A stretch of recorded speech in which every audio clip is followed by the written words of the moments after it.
اللهم صل وسلم وبارك على سيدنا محمد وعلى اله واصحابه اجمعين. ازيكم يا حبايب قلب، عاملين ايه؟ يا رب تكونوا بخير.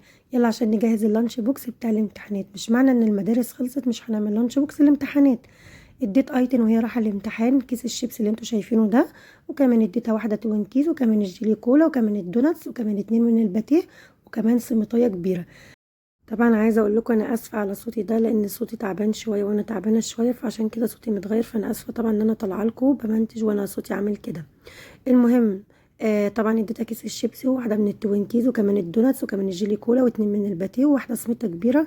طبعا ايتن بتطلع من البيت الساعه 7:30 تروح الامتحان.